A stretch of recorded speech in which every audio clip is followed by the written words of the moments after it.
Assalamualaikum Buya. Saya hamba Allah di Jakarta mau bertanya. Kalau kita pernah melakukan dosa besar dalam keadaan sudah bersuami. Mungkin waktu itu setan menggoda saya, tapi suami tidak tahu saya sudah melakukan dosa besar Buya. Mau minta maaf secara terus terang takut. Hanya minta maaf secara garis besar saja. Misalnya, maafin dosa-dosa saya ya Pak. Tapi tidak dijelaskan kita sudah berbuat dosa besar. Kalau mau berkata jujur takut suami marah. Jadi rahasia itu disimpan sampai suami meninggal. Pertanyaan saya, apakah suami ikut menanggung dosanya? Dan menurut Buya bagaimana caranya saya minta ampun kepada suami saya? Apakah bisa dengan cara bersedekah pahalanya diniatkan untuk suami? Atas petunjuk Buya saya ucapkan terima kasih. Wassalamualaikum warahmatullahi wabarakatuh. Yang pertama adalah wanita. Mungkin isyarat dosa besar adalah mungkin berzinaan. Zina itu susah bagi orang mulia.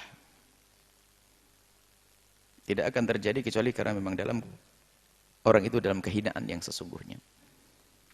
Apalagi sudah punya pasangan. Dalam Islam itu adalah disebut sebagai zina muhsan. Hukumannya dirajam sampai mati. Karena beri pengkhianatan kepada pasangannya. Kepada suaminya. Na'udzubillah. Dan rendah wanita seperti itu. Jangankan sudah menikah. Yang belum menikah saja wanita mulia nggak kebayang bisa melakukan zina. Maka berzina ini hanya dilakukan oleh orang-orang rendah. Wanita Arab waktu itu kafir, belum beriman. Kemudian masuk Islam, Hindun. Masuk Islam datang ke Nabi. Setelah datang ke Nabi, diajak berbaiat oleh Nabi. Berbaiatlah kalian kepada kami, kepadaku. Berbaiat untuk apa ya Rasulullah? Berjanjilah, berbaiat itu berjanji. Berjanjilah untuk beriman kepada Allah. Baik, aman nabilah. Kami beriman kepada Allah. Apalagi ya Rasulullah? Berbaiatlah untuk tidak minuman keras. Kami tidak akan minum minuman keras. Apalagi Rasulullah?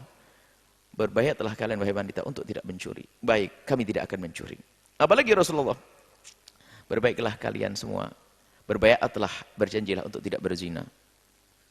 Sayyidatuna Hindun di saat disuruh berjanji tidak berzina itu terheran. Ya Rasulullah taznil hurratu. Apakah kebayang orang seperti kami melakukan zina? Kok harus berjanji tidak berzina? Enggak terima diajak begitu. Karena wanita mulia enggak susah melakukan zina. Ini biarpun tidak punya pasangan, dia takut kemuliaan sebelum kenal Allah, kemuliaan dirinya enggak mau direndahkan oleh kaum pria. Enggak mau direndahkan. Baik. Kemudian, ini sudah punya suami, na'udzubillah. Rendah wanita semacam itu. Kalau tidak segera tobat, kehinaan sepanjang masa di akhirat nanti. Kehinaan dan kehinaan. Tapi Allah maha luas dengan pengampunannya. Ini sengaja kami sampaikan lebih dahulu, agar waspada, na'udzubillah. Kadang begitulah, rumput tetangga terlihat lebih hijau. Kadang-kadang subhanallah. Kalau telepon dengan suaminya biasa saja. Tapi kalau dengan laki-laki lain, apalagi teman sekolah dulu dan sebagainya merasa, oh itu iblis, setan. Dan hati-hati. Padahal ini pernah terjadi. Suaminya lebih ganteng dari orang itu. Suaminya lebih semuanya. Bahkan kalau ditanya apakah suami tidak memenuhi, memenuhi. Bahkan secara semuanya suaminya lebih. Cuman karena apa? Nasib rendah, nasib hina. Begitulah. Orang-orang seperti itu. Naudzubillah.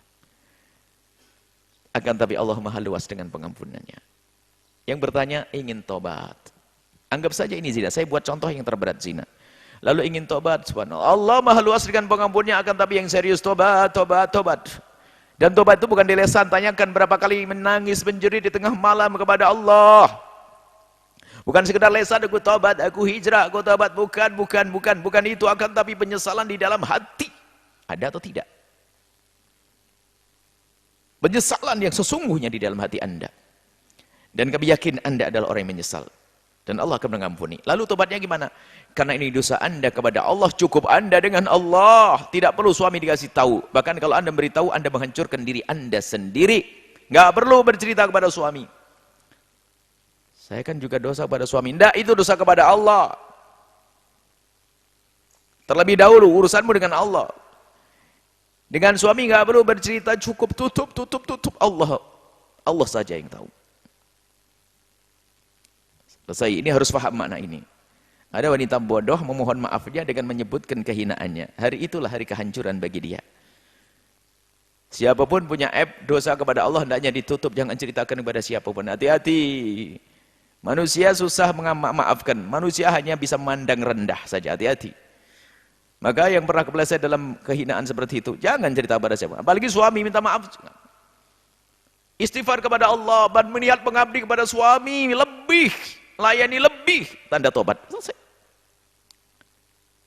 Nggak usah bercerita kepada suami. Dan jangan bodoh. Ada sebuah pernah terjadi seorang istri bercerita kepada suami hari itu hari dicerai. Karena sebagian suami yang punya cemburu tinggi, punya cinta yang sangat tinggi, melihat istrinya begitu nggak akan mampu. Lebih baik dibuang saja daripada zalim. Dan itu berhak karena melakukan kehinaan zina. Kecuali kalau laki-laki yang the youth, nggak punya cemburu dan sebagainya, sudah tahu istrinya melakukan kehinaan, masih saja. Ini karena kebodohannya. Ada. Akan tapi kalau wanita hendaknya bisa menyembunyikan kalau melakukan kehinaan seperti itu. Sembunyikan, tutup. Kemudian sedih kita mendengar ada hal-hal semacam ini terjadi. Padahal sudah punya suami baik ini. Semoga Allah menjaga kita semuanya. Kehinaan, naudzubillah itu dijaga dari kita. Kalau tidak tobat secara sungguhnya, lihat, mudah. Kelihatannya tobat hari ini dia sudah terpesona lagi dengan yang lainnya. Karena memang model kehinaan dia. Memang sudah dicap hina dia. Kalau tobat sesungguhnya dia akan rasa takut penyesalan yang panjang. Kemudian, apakah suaminya ikut dosa atau tidak? Karena suaminya mungkin sudah mendidik yang benar. Hanya perempuannya aja nggak baik, tinggal tobat secara sesungguhnya, nggak usah cerita ke suami. Kalau Anda bersedekah, sedekah untuk diri Anda sendiri dan niatkan untuk orang lain boleh, akan tapi ini urusan diri Anda sendiri dengan Allah, selesai. Tobat dan jangan cerita kepada siapapun sampai Anda mati. Semoga panjang umur semuanya dan diberi kesempatan tobat. Itu saja. Jadi ingat, ini adalah dosa kehinaan luar biasa. Cuman ingat, yang pernah kepleset dalam zina, Allah Maha Pengampun. Segeralah menuju pintu pengampunan Allah, jangan menunda. Hadirkan penyesalan yang sesungguhnya, hadirkan sebab-sebab terjerumus. Segala kenangan-kenangan yang membawa Anda dalam kehinaan, hapus semuanya, hancurkan semuanya. Hindari. Demi kemuliaan di dunia dan di akhirat. Wallahu a'lam bishawab.